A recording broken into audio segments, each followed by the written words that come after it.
Hi friends, welcome back to my channel cook with Sowmi. நம்ம super and டேஸ்டியான ஒரு biryani recipe தான் பார்க்க போகிறோம். இது வந்து பார்த்திங்கன்னா குழந்தைங்களுக்கு ரொம்பவே பிடிக்கும். ரொம்ப சிம்பிளாக தான் பண்ண போகிறோம். காரம் வந்து கம்மியாக பண்ண போகிறோம்.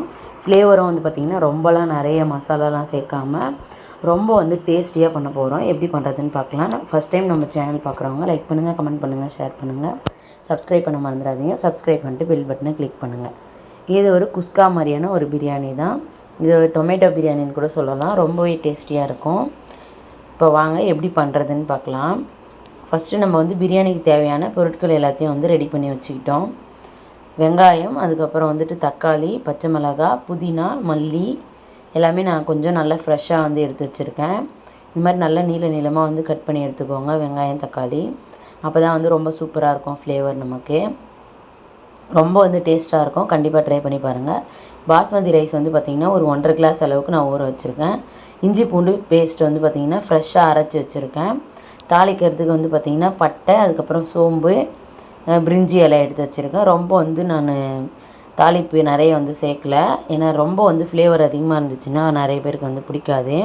குழந்தைங்களுக்கு வந்து அந்த ஸ்மெல் வந்துகிட்டே இருக்கும். அதனால நான் வந்துட்டு ரொம்ப வந்து நிறைய வந்து சேர்க்கல. கம்மியான பொருட்கள் தான் மசாலா சேர்த்துருக்கேன். ரொம்ப வந்து டேஸ்ட் அருமையாக இருக்கும். பாருங்கள், ஒரே ஒரு பிரிஞ்சி இலை தான் நான் 2 வந்து கட் பண்ணி சேர்த்துருக்கேன். பட்டை, அதுக்கப்புறம் வந்துட்டு சோம்பு சேர்த்துருக்கேன். கசகசா கொஞ்சமாக சேர்த்துருக்கேன். அவ்வளோதான் நமக்கு தேவையான ஸ்பைசஸ். இதை தவிர்த்து நம்ம வேறு எதுவும் சேர்க்க வேண்டியதில்லை. இது வந்து நல்லாயிருக்கும் ஃப்ளேவரு. இப்போ நம்ம எடுத்து வச்சுருக்க ஆனியன் எல்லாத்தையும் வந்து சேர்த்துக்கலாம். ஆனியன் நல்லா வந்து நீளமாக கட் பண்ணி எடுத்துருக்கோம். இப்போ ஆனியன் எல்லாத்தையும் சேர்த்து நல்லா வந்து வதக்கி எடுத்துக்கலாம். ஆனியன் வந்து நம்ம எந்த அளவுக்கு வதக்குறோமோ அந்த அளவுக்கு நமக்கு பிரியாணியோட டேஸ்ட் வந்து சூப்பராக இருக்கும் ஃப்ரெண்ட்ஸ். கண்டிப்பாக வந்துட்டு ஆனியன் வதக்கிறது ரொம்ப வந்து முக்கியமான ஸ்டெப்பு. நான் கட் பண்ணி வச்சுருக்க எல்லா ஆனியனும் சேர்த்துக்கிறேன். பாருங்கள், இந்த மாதிரி நல்ல நீளமாக கட் பண்ணியிருக்கணும். அப்போ தான் நல்லா ஒரு சூப்பராக வந்துட்டு பிரியாணி கிடைக்கும் நமக்கு. நல்லா வதங்கி நல்லா சுருண்டு வரும், நமக்கு ஈஸியாகவும் இருக்கும். இப்போ எல்லாத்தையும் சேர்த்து நல்லா வந்து கலந்து விட்டுருங்க. நல்லா வந்து வதங்கணும் ஃப்ரெண்ட்ஸ். அப்போ தான் வந்துட்டு டேஸ்ட்டு சூப்பராக இருக்கும் நமக்கு. நல்லா வதங்கினதுக்கப்புறம் நான் காமிக்கிறேன் பாருங்கள். ஒரு 2 நிமிஷத்துக்கு அப்புறம் நான் ஒரு 2 நிமிஷமே நல்லா வந்து வதக்கிட்டுருக்கேன். முதல்ல இருந்ததுக்கும் இப்போ இருக்கிறதுக்கும் நிறையவே டிஃப்ரெண்ட் உங்களுக்கு தெரியும் பாருங்கள். நல்லா வந்து இந்த அளவுக்கு வதக்கி எடுக்கணும். அப்போ தான் நமக்கு டேஸ்ட் வந்து சூப்பராக இருக்கும். இப்போ இஞ்சி பூண்டு பேஸ்ட்டு சேர்த்துக்கலாம்.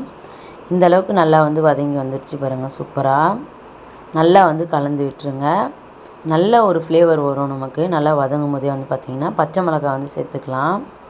பச்சை மிளகாய் இந்த மாதிரி வந்துட்டு நான் 2 வந்து கட் பண்ணி சேர்த்துருக்கேன். நடுவில் ஒரு கீரல் போட்டு சேர்த்துருக்கேன். நம்ம முழுசாக மிளகாய் சேர்த்துட்டோம் அப்படின்னு வந்து பார்த்திங்கன்னா வெடிக்க ஆரம்பிச்சிடும் மிளகாய். அதனால் மிளகாய் வந்து 2 கட் பண்ணிவிட்டு நடுவில் வந்து கட் பண்ணிவிடுங்க. ரொம்ப சூப்பராக இருக்கும் நமக்கு. காரத்துக்கு வந்து பார்த்திங்கன்னா இந்த பச்சை மிளகாய் தான். இப்போ இஞ்சி பூண்டு பேஸ்ட் வந்து சேர்த்துக்கிறேன். கண்டிப்பாக வந்துட்டு இந்த பிரியாணி ட்ரை பண்ணும்போது இஞ்சி பூண்டு பேஸ்ட் வந்து ஃப்ரெஷ்ஷாக அரைச்சி பண்ணுங்கள். அப்போ தான் இதோடய ஃப்ளேவரும் டெக்ஸ்சரும் ரொம்ப சூப்பராகவும் டேஸ்டியாகவும் இருக்கும். குழந்தைங்களுக்கும் ரொம்ப வந்து பிடிச்ச மாதிரி இருக்கும். இப்போ நல்லா வந்து கலந்து விட்டுருங்க. அதோட பச்சை வாசனை எல்லாமே நல்லா வந்து போகணும். அப்போ தான் பிரியாணியோட ஃப்ளேவர் வந்து நமக்கு கரெக்டாக கிடைக்கும். இப்போ பார்த்திங்கன்னா நல்லா இஞ்சி பூண்டு பேஸ்ட்டு எல்லாமே நல்லா வந்து வதங்கி வந்துடுச்சு பாருங்கள். இந்த அளவுக்கு நல்லா வந்து வதங்கி வந்ததுக்கப்புறம் நம்ம தக்காளி வந்து சேர்த்துக்கலாம். நல்ல நீளமான தக்காளி ஒரு 5 தக்காளி வந்து நான் சேர்த்துருக்கேன். 5 வெங்காயம், 5 தக்காளி வந்து நான் சேர்த்துருக்கேன் மீடியம் சைஸில். இப்போ நல்லா வந்து கலந்து விட்டுருங்க. கலந்து விட்டுட்டு இது நல்லா வந்து நமக்கு வதங்கி வரணும். அப்போ தான் நமக்கு டேஸ்ட் வந்து சூப்பராக இருக்கும் ரைஸில்.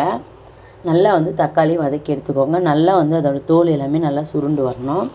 அந்த அளவுக்கு நம்ம வதக்கி எடுத்தோன்னா தான் நமக்கு பிரியாணியோட டேஸ்ட்டு சூப்பராக இருக்கும். இப்போ நமக்கு தேவையான அளவுக்கு நம்ம உப்பு வந்து சேர்த்துக்கலாம். ஒரு கைப்பிடி அளவுக்கு நான் வந்து உப்பு சேர்த்துக்கிறேன். நீங்கள் எந்த அளவுக்கு சேர்க்குறீங்களோ அதுக்கேற்ற மாதிரி உப்பு சேர்த்துக்கோங்க பார்த்துட்டு. இப்போ இது நல்லா வந்து கலந்து விட்டுருங்க. நம்ம உப்பு சேர்த்ததுமே நல்லா வந்துட்டு வதங்கி வந்துடும். நல்லா வதங்கின அப்புறம் காட்டுறேன் பாருங்கள். இப்போ வந்து பார்த்திங்கன்னா நல்லா தண்ணி விட்டு சூப்பராக வந்து வதங்கியிருக்கு பாருங்கள். நம்ம உப்பு சேர்த்ததுக்கப்புறம் இந்த அளவுக்கு நல்லா மேஷ் ஆகி தோல் தனியாக பழம் தனியாக வந்துட்டு வதங்கி வந்திருக்கு. இந்த அளவுக்கு நல்லா வதங்கி வந்தால் தான் நமக்கு பிரியாணியோட டேஸ்ட் வந்து சூப்பராக இருக்கும் ஃப்ரெண்ட்ஸ். பாருங்கள், இப்போ கொஞ்சமாக நான் வந்து காஷ்மீரி மிளகாய் தூள் சேர்க்குறேன். சும்மா ஒரு கலருக்காக தான் சேர்க்குறேன். ரொம்ப வந்து சேர்க்கலனா ஒரு 1/4 டீஸ்பூன் அளவுக்கு தான் நான் வந்து சேர்த்துருக்கேன். நீங்கள் உங்கள் காரத்துக்கு ஏற்ற மாதிரி சேர்த்துக்கோங்க. நீங்கள் அதிகமாக காரம் சாப்பிடுவீங்கன்னா 1 ஸ்பூன் அளவு கூட சேர்த்துக்கலாம். நான் வந்து குழந்தைக்கு ஸ்கூலுக்கு வந்து நான் பேக் பண்ண போகிறேன். அதனால் வந்து பார்த்திங்கன்னா 1/4 ஸ்பூன் அளவுக்கு தான் சேர்த்துருக்கேன். நல்லா ஃப்ரெஷ்ஷான வந்துட்டு புதினா வந்து சேர்த்துக்கோங்க. மல்லி இலை சேர்த்துக்கோங்க. நல்லா வந்து ஃப்ரெஷ்ஷாக இருக்கணும். அப்போ தான் நமக்கு பிரியாணியோட டேஸ்ட் வந்து பக்காவாக கிடைக்கும். நல்லா ஃப்ரெஷ்ஷான மல்லி புதினாவை சேர்த்தாச்சு. சேர்த்து இது நல்லா வந்து வதக்கி விட்டுருங்க. இது நம்ம வதக்கும் போதே வந்து பார்த்திங்கன்னா செம்ம ஃப்ளேவர்ஃபுல்லாக இருக்கும். நமக்கு வீடியோ வந்து பார்த்திங்கன்னா அந்த பிரியாணியோட ஸ்மெல் வந்து வரும். அந்த அளவுக்கு சூப்பரான ஒரு டெக்ஸ்சராக இருக்கும் நமக்கு பிரியாணி. இப்போ நல்லா வந்து கலந்து விட்டுருங்க. எல்லாமே நல்லா வந்து வதங்கிடுச்சு பாருங்கள். ஃபஸ்ட்டு இருந்ததுக்கும் இப்போ இருந்ததுக்கும் நல்லாவே வந்து சுருண்டு வதங்கி வந்துடுச்சு. இந்த அளவுக்கு எல்லாமே நல்லா வந்து நமக்கு வதங்கி வரணும். இப்போ நம்ம வந்து தண்ணி சேர்த்துக்கலாம். நான் 1.5 கிளாஸ் அளவுக்கு அரிசி வந்து சேர்த்துருந்தேன். அந்த 1.5 கிளாஸ்க்கு வந்து பார்த்திங்கன்னா 2 கிளாஸ் அளவுக்கு நம்ம தண்ணி வந்து சேர்த்துருக்கோம். நம்ம எதில் வந்து அளக்குறோமோ அதே அளவில் நம்ம வந்து அளந்து எடுத்துக்கணும். 1.5 கிளாஸ் நம்ம எந்த கிளாஸில் எடுத்தோமோ அரிசி அதே கிளாஸில் நம்ம தண்ணி வந்து 2 கிளாஸ்க்கு வந்து எடுத்துக்கணும். அப்போ தான் நமக்கு வந்து அளவு கரெக்டாக இருக்கும். இப்போ நான் எடுத்து ஊற வச்சுருந்த அரிசியை வந்து சேர்த்துக்கிறேன். அரிசி வந்து பார்த்திங்கன்னா ஒரு 1/2 மணி நேரமாக நான் வந்து ஊற வச்சுருந்தேன். ஃபஸ்ட்டு எப்போவுமே பிரியாணி பண்ணும்போது நம்ம அரிசியை வந்து ஊற வச்சுட்டு அதுக்கப்புறம் காய்கறிலாம் கட் பண்ணோம்னா கரெக்டாக இருக்கும் நமக்கு டைமு.